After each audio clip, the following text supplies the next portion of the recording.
welcome everybody to this week's DevCentral Connects. My name is Boo, one of your community evangelists with the F5 DevCentral team, and I am your host today. Today, we've got a pretty fun show. We've got one of our DevCentral MVPs, Sebastian Maniak, who's going to talk about some automation that he's been doing with GitHub Actions and managing your TLS certs on your big IPs. So he's going to demo that, realizing that this is actually turned into an audio podcast as well. So we'll still make it friendly for all the folks who are going to be listening to this or listening to this right now, actually. And so just on that note, we are broadcasting live on LinkedIn, YouTube, Facebook, and Twitter. If you're on one of those platforms and you haven't followed us already, give us a follow, give this a like, leave a comment as well. We're watching for the comments, and we've already got a couple folks who are commenting here, one of whom I will highlight here. We've got Josh with a hello world, and we've got Jose as well. Really looking forward to showing you guys some stuff today with Sebastian. So a couple things that I did want to mention ahead of that. Now, my mic is blocking it right now, but if I move this over a little bit, I'm wearing my Nginx shirt because it is the middle of February right now, and we're just a couple of weeks away from March, and that's a big time for Nginx because they actually run something, a free educational month of learning, which is Microservices March. And so there's a lot of webinars around that. You want to head over to nginx.com/mm, I believe is a short link that will take you over to all of the content that will be happening over there. There is weekly webinars. There's free labs for you to sign up for as well. They just want to get information out there for everybody. And it is a lot of stuff that isn't necessarily even all about Nginx. It's all about, like, Nginx has such a huge ecosystem around it. And so there's all these additional pieces that have to do with Nginx that they're going to incorporate into it. So I've had a preview of the stuff that they're going to be doing. So that should be really fun for the month. And I will mention that if you haven't already, another reason why you should be subscribed is that Jason Rom is doing a lot of live hands-on sessions. They actually have one coming up tomorrow. So make sure you're subscribed to the YouTube channel with your notifications turned on. They're going to be starting to build an application for the next few weeks, actually. And through March, Jason is also going to be doing Microservices March live as well. So on Thursday mornings, the Microservices March folks are going to be doing a little bit of webinar to talk through the exercises for that week, the learning for that week. And then the labs will be open at that point. And then Jason's just going to dive in and he's going to do the labs with everybody. So you can watch him actually doing the labs and learning alongside you, which I think is really cool. A couple comments coming in that I'm going to highlight here. Jose, happy Valentine's Day. Sai, hey, you guys are doing awesome work. Really excited to hear from Sebastian. Thank you, Sai. And we've got Hero Castro as well with a hello. So thanks, everybody, for leaving comments. We'd love to hear where you are watching from as well. So feel free to drop that in and let us know where you're watching from. And before, actually, as I'll bring on Sebastian here. One more thing that I wanted to chat about here. So I'll bring him on. Sebastian, how you doing? I'm doing well, man. Thanks for having me. Yeah, awesome to have you on. The thing that I wanted to mention, actually, Sebastian is a DevCentral MVP, and I see a couple of MVPs in the chat as well. Oh, yeah. But I would say MVP is held in very high regard in the industry. It's something that you can put on your LinkedIn title, and it's a cool award to have dawned on you. It's a great community of people benefits. too. Yeah, it's fantastic. Oh, yeah. The people that I've met, I haven't gotten to meet everybody in person because I only joined the DevCentral team, mid 2021 there. But it is, it's a really cool community of folks that are always helping each other out. Very lively chats and debates that happen as well. So really glad to have you on for MVP for yet another year for all your contributions. So want to thank you for that. And all the folks that are commenting who are also DevCentral MVPs. How many years have you been a DevCentral MVP, Sebastian? It's been my third year, right? Nice. Officially 3 years. Yeah. I've been working with F5 for, I don't know, maybe 15, 16 years, version 4. Nice. Back in the day, I think 3DNS and FirePass. I remember upgrading 4.1 or 4. something to version 9. Wow. Yeah, when it was a co-op at BlackBerry a long time ago. Yeah. Yeah. Wow, that's pretty awesome. So you've seen the evolution, and you've probably, so having worked at BlackBerry and Mhm. before, you guys had a pretty big deployment, so you would have had to already kind of crafted your own automation, I guess. Yeah, we did. We did use a lot, like anything from, I think we started off with some Tickle, some Python Chef. I've pretty much used, I think, every single automation platform um, to deploy something on an F5. Yeah, even, the first big IP4s, like I had to have a Pixie boot, all of them to actually image the actual box. I still remember that. I had to get an old laptop out, get some CD-ROMs, and Yeah. Pixie boot this device. Yeah. Yeah. So I've used, I would say, every single type of tool to automate an F5, at least in some form. Yeah. Yeah. That's awesome. Mike Devlin here, he's got a comment. I guess he was on 4.5.3. Mm-hmm. Yes, he would have been. I worked with Mike Devlin for many years, so that's probably the code that we worked on. Nice. Yeah. Yeah, that's pretty awesome. We've got a couple more hellos here, so I just want to highlight them. Investing Guru, good to have you on, joining us. Chakalingam, go with that. Hello. And we've got Marigani.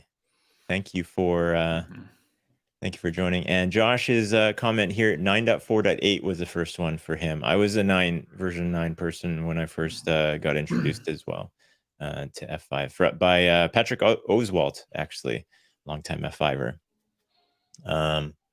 Okay, cool. And so I see a comment there. We'll address that comment a little bit later on here. But today, Sebastian, we'll get into the topic now. But you wanted to share, like a lot of DevCentral MVPs do, you came up with a solution, and you have a solution around managing TLS certs and using GitHub Actions as part of that. So maybe you can take us through what you got for us. Yeah, definitely. What I really wanted to show is kind of a new way or an easier way of managing F5 VIPs or F5 configurations itself. And I wonder if I can share my screen here. Yeah, you got two. Which one do you want?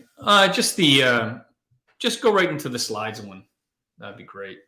So yeah, perfect. So really, as I've been kind of automating and managing F5s throughout many years, the key that I always want to make sure is that we eliminate complexity, we kind of provide scalability, and always have this really this lack of version control as we're deploying F5s. I've seen F5s deployed using Excel spreadsheets, right? Notepads, Note++, tons of different variations. But when we kind of talk about deploying an F5 or deploying a VIP, really the process is pretty simple. It's always the same. It's the developer asks for a new app. There's a ticket being submitted. Then the network admin has to kind of get an IP address. The security team has to go generate the cert based on what was in the ticket. Somebody has to go create the VIP. Somebody has to create the DNS, get the IPs, get the certs, import the certs, make sure the pools are up, make sure the firewalls are up itself. And that's typically the day in the life of an application developer. That's what we're doing. We're building these VIPs. But as we start adding automation tools in it, really the three things we want to do is simplify the entire process. We want to simplify it, and I'm going to show an example how to use Terraform with AS3. Right? Terraform is an infrastructure as code tool that allows us to provision infrastructure itself. In this instance, provision F5, big IPs.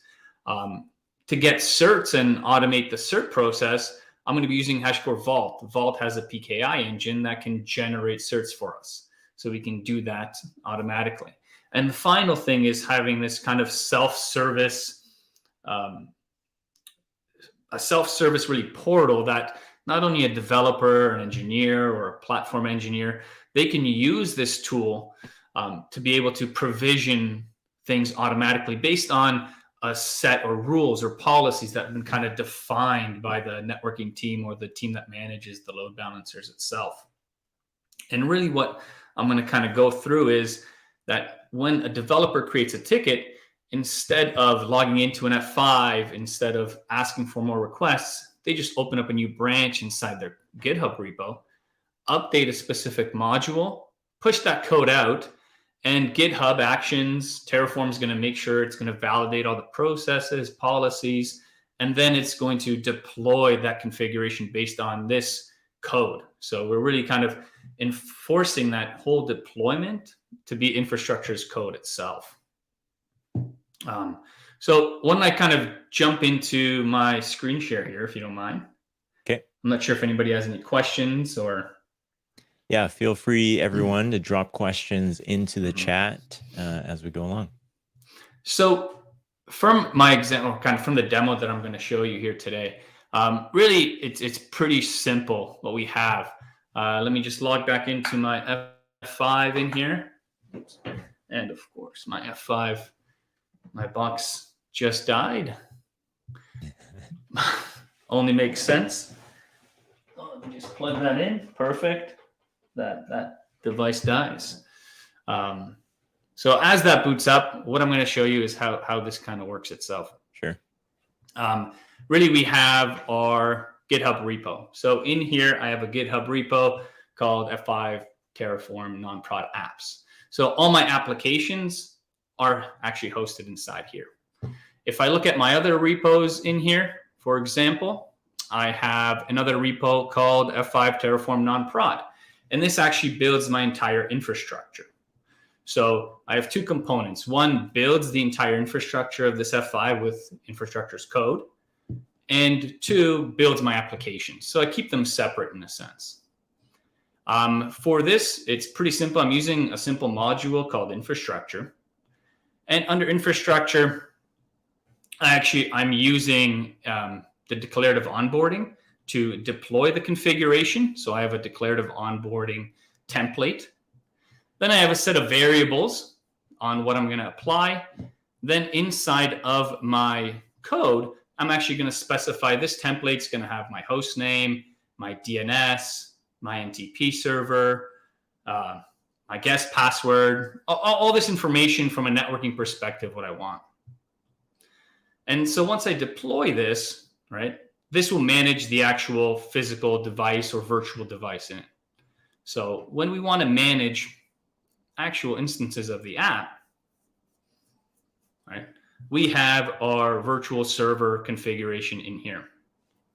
And if I just pull this up, so we can see 1 second, what is going to happen here is, just plug that in. It's always great when live demo and the entire box goes down, but this only takes a couple seconds to spin it up.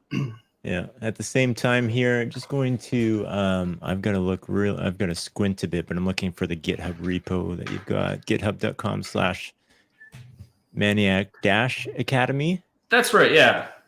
So this is actually the live depot or live repo of my big IP environment inside my lab. So I actually run an F5 in my lab where I run all the other kind of services inside there too.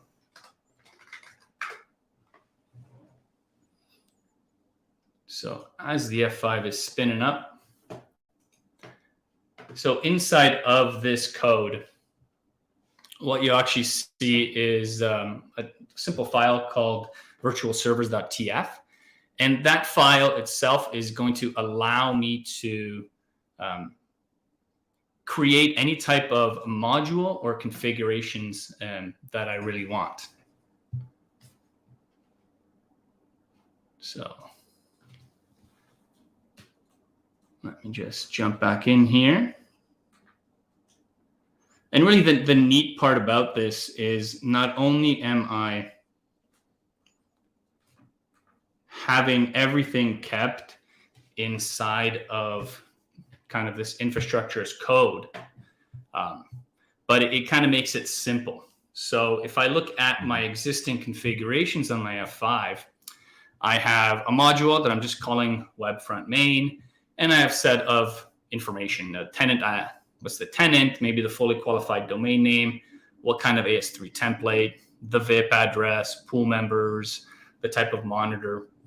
And once my big IP loads up here, we'll be able to kind of log in and see that in there itself. Yeah. And that's awesome as far as like disaster recovery scenarios too. Oh, 100%, because I could always just reapply this to whatever big IP I want, right? That's the kind of the neat thing about this. So what we want to do from an operations perspective is actually, what we're going to do first, I'm just going to open up another tab, which is, I'm just running visual code inside of GitHub here. And I'm going to just create a new branch because I'm going to apply some new changes in here. So I'm going to create a new branch and let's just call this building out an external bit. I'm going to just watch this branch. So what's going to happen is we're going to create a new branch here on the bottom right-hand corner. So now I'm connecting to this branch itself. And when I go to GitHub inside my repo, I can see I have lots of new branches. So I have my branch deployed in here. And if we take a look at our big IP, it loaded nice and quick to save the demo. If we take a look at our big IP, we kind of don't have anything in the common. We have everything kind of set up in specific partitions. And what we want to do, if we take a look at, we have literally our main backup and our main front web setup, right? Pretty straightforward.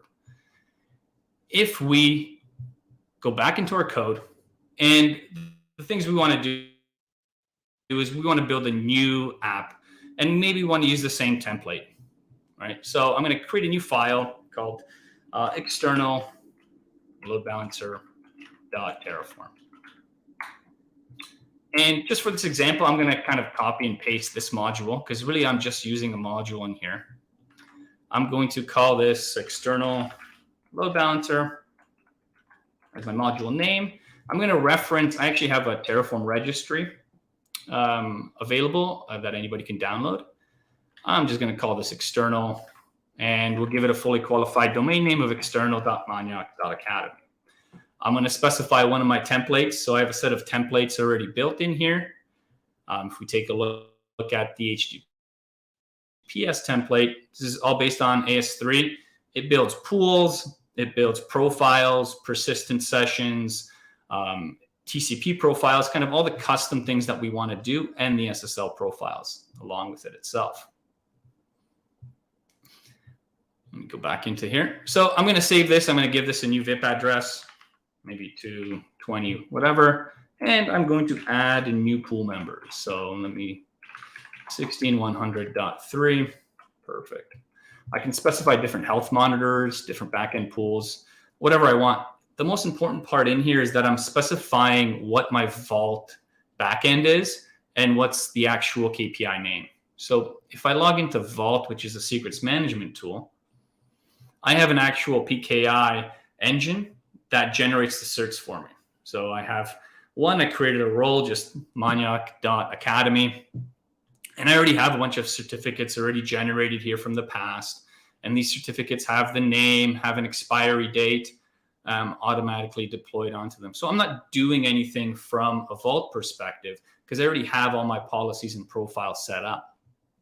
So I'm going to save my configuration in here. And I'm just going to, all right, let's update the external VIP. We're going to commit these changes. So the next thing what happens within GitHub, because we have GitHub Actions here set up, is when we commit these changes, what we're going to do is, sync changes. Okay, perfect. So once we commit these changes, inside of the main repo, we see that we have a new pull request. And this pull request came from me saying, hey, I want to update this code inside of the repo and push it to the main branch. Because once I push it to the main branch, I want GitHub to automatically action on this and update the actual F5. So the first thing I want to do, because I have certain security parameters set up, I have reviewers. I want to add in a reviewer. So by default, I have a reviewer that's a different account called SebiCorp Student. And if I have in an organization, I probably have a team of reviewers in here. So I'm going to give it a little comment, adding a new VIP. Maybe it's just based on this ServiceNow ticket, whatever I need to do. I'm going to create this pull request. And what we're going to see here is a couple things need to happen. One, someone has to review this code. So we have a reviewer, it's pending. So I'm going to log into, in the background here, at the same time, I actually got an email. From for that user saying, hey, we have a new job for you, a new pull request, and I want you to approve it. So in the background, I'm going to kind of click on my code. I'm going to add my reviewers, and I can see the difference in the configuration, and I can approve it. So I can leave a comment, approved this deployment. And I'm going to kind of click on submit. So once I clicked on submit, we saw automatically the change that happened here. It saw, hey, Sebastian student, they left a comment, right? Oops, so we'll go back in here. They left a comment. Yep, I approve this deployment. So a third party, another person on my team, make sure that the configuration is proper. And then what happens is Terraform and GitHub Actions does a check of compliance on this environment. So if we click on the details in here, we can see that it set up a project, it spun up Terraform, it did the Terraform init, it even checked the format. So we have actually specific format checks we can add inside of GitHub Actions. So ensure that the deployment and the process is always the same. Once this action occurs, it's going to kind of run a Terraform plan to make sure that everything could be successful. So let's go back in here. And this takes a minute or two. Once this Terraform plan succeeds, we can kind of merge this into the main repo. And when we merge this into the main repo, we'll actually automatically see GitHub Actions perform the same tasks on the main repo, verify, validate everything. And then it's going to kick off GitHub Actions with Terraform Cloud, where we can see the entire state and process run. And we're going to build the SSL profiles. We're going to import the SSL certs, build the VIPs, and build kind of all the configuration in here that is needed itself. I see a question about like Venafi. So if you have Venafi, or if you have like, what's it called? Other tools, they can incorporate into Vault to be able to grab those certs. So if you have like a root CA somewhere else, you can integrate this with, or Terraform code with Venafi, or Let's Encrypt. So those certs get pushed there automatically.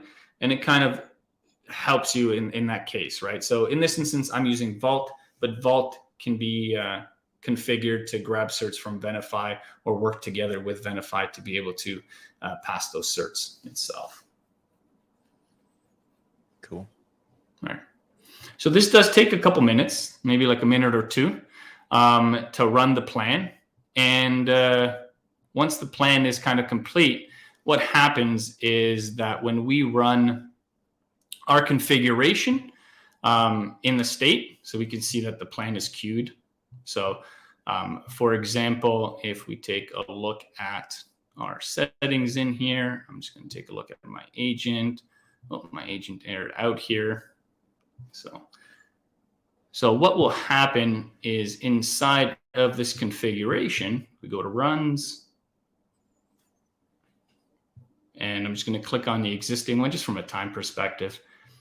What's going to happen is this Terraform code is going to get executed in here. So we're going to do the plan. If we're running inside of some cloud environment, I'm running locally, it's actually going to give me a cost estimate, if it's AWS or Azure. And then once it's finished, it's actually going to deploy the configuration on my big IP itself. So it kind of provides this entire flow and deployment of this configuration itself. And then it will update my main repo to be able to manage that configuration.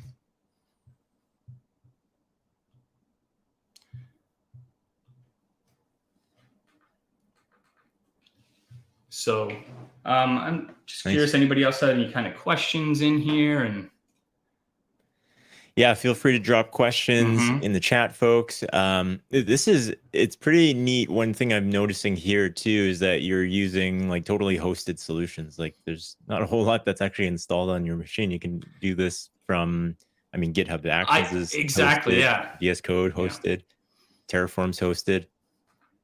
I try to ensure that kind of any things I can do, I can use a browser, to be honest, to get to.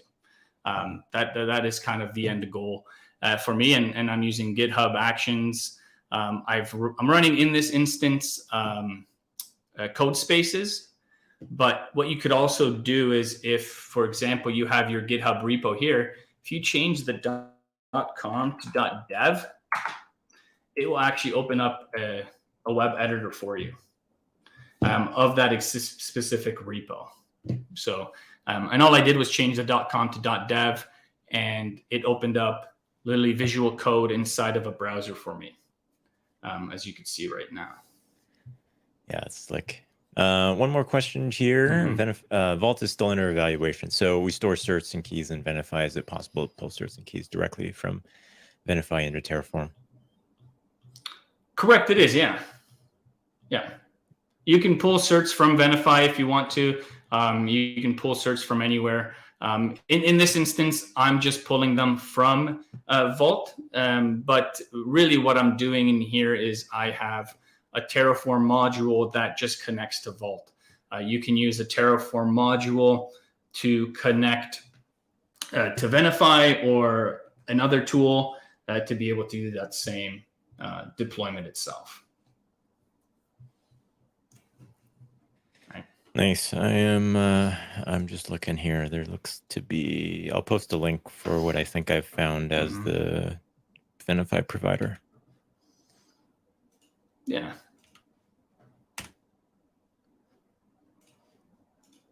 There you go.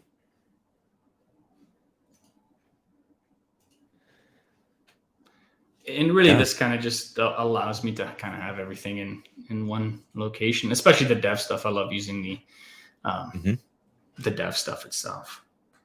Yeah, it's pretty slick. It looks like everything's there. You can install extensions and stuff. I see a couple of. Oh yeah, extensions. If you use, if you have GitHub and you have like your synced account, it'll automatically kind of install some of the extensions that you're already using, which is super nice. So if you have if you have it turned on for syncing, and if you either use it through here or through here, inside of Cloud Spaces, I have specific different ones where it installs kind of Docker and installs the other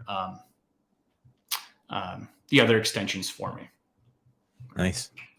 So nice, pretty cool. So it's kind of a quick demo to be able to kind of show what's happening in here and merge these configurations. We kind of have now, at the end of it, we just have a main Terraform repo that kind of hosts all our apps. So it's really that source of truth for us in this kind of deployment. Yeah, this is super slick. What I'll do for folks as well is we have a show thread going on community.f5.com. We have a group inside of community.f5.com where there is all the show threads for every show. There will be a thread that will be able to put all the links for this. So I'll put a link for provider, for the repos and whatnot, so folks can get to that. But this has been super cool. Yeah. And just to kind of complete the actions kind of that were deployed in here from the plan checkout. And then just because it does take some time to connect to everything, right now it's doing the exact Terraform format and plan for my environment. And if we kind of log into our Terraform cloud environment, we can kind of see that things are spinning automatically. If I go to overview,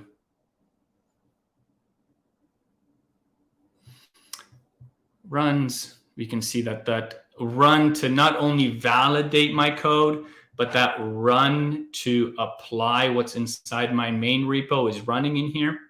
And once this is kind of complete and done, we'll see the deployment on the actual F5 device. So. Nice.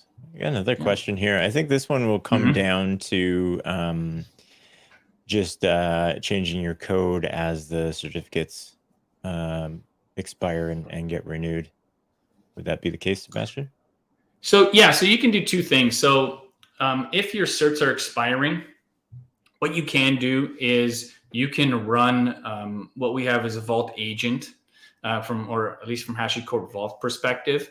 And that Vault agent can run automatically in a Docker that renews the certs every year, every day, every month, automatically, however you want it. So I've done a project in the past, and I have a repository in here, and I'll share it with the team. It's called Vault Cert Rotation, where this is kind of the guide, and you can, if you want to paste that in, or we can paste it in the chat.